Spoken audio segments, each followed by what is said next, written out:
Heyo folks, this is Ham the Guinness Gamer here again, bringing you my next video on Ashes of Creations Alpha 2. Today's video is a relatively simple video that just focuses around our caravan antics from last Friday night. So essentially the first part of the video is us transporting a caravan from one node to another. Aside from some NPCs and such on the way, we didn't really encounter that much, so that's about the first 7 minutes of the video if you want to watch how that plays out. Then after that we engaged in some PvP for attacking other player caravans. Now disclaimer, we completely outnumbered the guys who we were attacking. I think they had 4 or 5 guys defending 4 caravans, and we had a group of about, I don't know, maybe about 20 or so. So you know, it wasn't a fair fight, but just thought people might want to see that PvP content and how that actually plays out. Now what I have done is I've fast forwarded the whole video 200%, so it's in 2 times speed, just to make the video a wee bit shorter. But generally you can still see everything that happens, but you just get to watch it a wee bit quicker.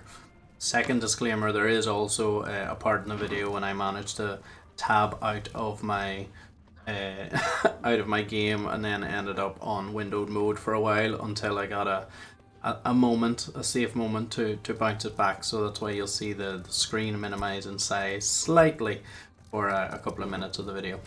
My general thoughts on what we actually done with these caravan runs. First of all, for us transporting our own caravan, ultimately when we got to the destination node we were a little disappointed, I suppose, that none of us got any experience or anything like that. Even a little bit might be good. I understand that the concept behind the thing is purely for the movement of goods, and then therefore for the guild or the caravan owner to make money by moving those goods. But some kind of nominal amount of XP or reward would be nice. You know, the same way that you get XP for gathering materials and such. I mean, it's not really that much XP, it takes you to do it a hell of a lot of times for it to actually add up, but just something for some kind of reward would have been nice.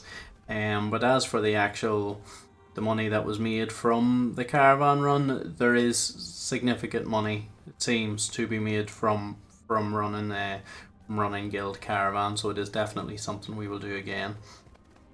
As for the PvP end of the caravans, I mean, as I said, it was a very unfair fight. We massively outnumbered them, and you know, so it wasn't a proper test of PvP. But it was fairly fun, fairly engaging. The team play will be important. Obviously, we didn't have to be the most organised we'd ever have to be because we outnumbered them so much, but it's definitely content that I think would be very, very fun if you had 2 relatively equal guild sizes going against each other. There's also a lot of strategy to be employed with the actual caravan runs themselves. I mean, what I would say about the guys that we actually attacked, and that they'll have no doubt learned this the hard way, but they had 5 guys defending 4 caravans, but they were running all 4 of the caravans together. So it meant that when we find them, and you get a ping, you know, the reason why we went after them is because we got a ping when we were running our own caravan that there were multiple caravans nearby. So we opted to stay with our caravan, get it delivered at the node we were going to, and then we had scouts going out basically trying to work out where their caravans were based on when we had got the ping saying, you know, there's a caravan event nearby. We were able to find them quite quickly. We were able to find all 4 of them quite quickly because they were together as well, whereas if you don't have the numbers to run your 4 caravans, just run them different routes, bring different ways. That would have meant we found 1, maybe 2, but not all of them. There's also a guy that we managed to kill who was carrying all of his glint on him, which wouldn't recommend. Quite a lot of glint was taken from that one corpse. But in general, it was quite engaging. It was quite fun, something I look forward to more in the future. I'm a bit of a PvPer in the right context. I like to gather and I like to PvE as much as anybody, but PvP when it's done right, I find, can be very, very fun. And it doesn't have to be toxic. It doesn't have to be, you know, as horrible as it is in some games, you know. And this I'm sure the receivers of our attack may not agree, but in this instance I do think it was quite fun. I'm sure they're annoyed that they lost their caravans, but didn't appear to be that much of value in them. But we said to them while it was happening, basically, maybe next time pay people to defend your caravans, then this won't happen, or pay us to defend the caravans. We're not out to grief people. We're just trying to test content and check how PvP actually works. We could very much be defending these guys next caravan run if they want to pay us to do so. That's just my general thoughts anyway on those 2 caravan events that we done last week. We will do more in the future. I'm not telling you when though. Keep it secret, keep it safe, and we'll actively test it then as the caravans get iterated on. But it's definitely a very fun feature and a very, very great the way it ties into the economy, I think, and how this will impact the world as a whole and your alliances and your across guilds, across nodes and stuff like that. You could end up being on really, really good terms with another node a wee bit across the map, and you both send trade caravans regularly to each other and you both win from that. But also then if either of you have enemies, then one node's enemies or one guild's enemies almost becomes the other one's enemies, because they'll be trying to raid your caravans, and you have to try and not make your timetable predictable for when you're running them, not make your route predictable for when you're running them, particularly if you're always going from one node to the other. You're going to have to mix it up, or make sure you're massively defended, or both, because if you're defending it with your 50 guild members and there's a guild looking to hunt you down with their 50 guild members, who knows how that fight goes. You're better putting as many defensive mechanisms in place as possible, which includes mixing up your route and maybe sending decoy caravans and things like that. There's going to be so much tactics and strategy involved in it. There wasn't as much for this one on Friday because, well, we're all learning, including the runners of the caravan, including us. We're all learning the game, and we're testing it, and it will be changed. One thing I will actually say is that when we had killed their players and we were taking down their caravans, you'll see towards the end of the video, it took quite a while. The health pools and some of those caravans were massive. So one of them had obviously had upgraded their caravans HP quite significantly. I think one was nearly 500,000 HP, and even though there was maybe 20 of us firing at it, it took quite a while to take it down. So if there is a defending team actively, even if you kind of wipe them the first time, but they have similar numbers to you, if they're actively coming back and fighting, it could take a long time, and they have that time. But if they've upgraded the health pool of the caravan, they'll have that time to regroup and try and wipe you again and again. And every time they're attacking you, obviously you're not attacking the caravan, so it could potentially be an event, player-driven event that lasts for quite a long time. If you end up with 2 relatively equal teams fighting each other, it could last ages, depending on whether the driver of the caravan wants to, well, hang about. I don't know why you would, or keep driving. And what I would say then is driving. It's going to be quite difficult to actually take them down, because as I say, it took us quite a while to take down a stationary caravan after all the players were killed. So if a player just keeps on driving, and his caravan has 500,000, 1 million health or whatever, and you're trying to run after him and take out the caravan, but he also has his team around him defending him and attacking you, you're kind of going to focus on the PvP players, because they're the ones that are going to kill you, and the caravan's going to keep moving forward towards the node. So I would say if you have the numbers to defend the caravan, I'd say the balance is on your side, because it's not just a case of somebody has to land 3 hits on the caravan or something and it's out. It's nowhere near that. If you have the numbers defensively and somebody comes at you, even if they have the exact same numbers at you, I would fancy the defender to, if they don't win the fight, they still probably get the caravan to the destination. Now that depends on a lot of different factors, but if you're anywhere near the destination, and if you manage just to keep on driving, chances are you'll make it, chances are you'll reach there, I would say. And that's okay. You know, I think that's fine. I think the defenders are the ones putting all the risk on the line. So if all other things being equal, they have a slight advantage. That's okay, because it just means that you bring more men as the attacker, or you find some strats that work. I don't know whether you'll be able to block the road in some way, or just find a way to slow down the caravan, because it doesn't move that quick. I know obviously you can get upgrades and stuff to it, and the ones that we were fighting obviously were nowhere near fully upgraded, but you can upgrade, but they do move quite slow. I remember seeing in one of the live streams when they showed the caravan in the first place, when Stephen was driving the caravan, he had a big AoE that knocked all players away from the caravan. I mean, that kind of thing will be huge. I think if you have your caravan upgraded enough or in the right way, and you have the players with you every time you're running it, it's going to be really, really difficult to take you down. So that's slight advantage for the defender. I think will work pretty well.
So that's us coming towards the end now. So thank you very much for watching.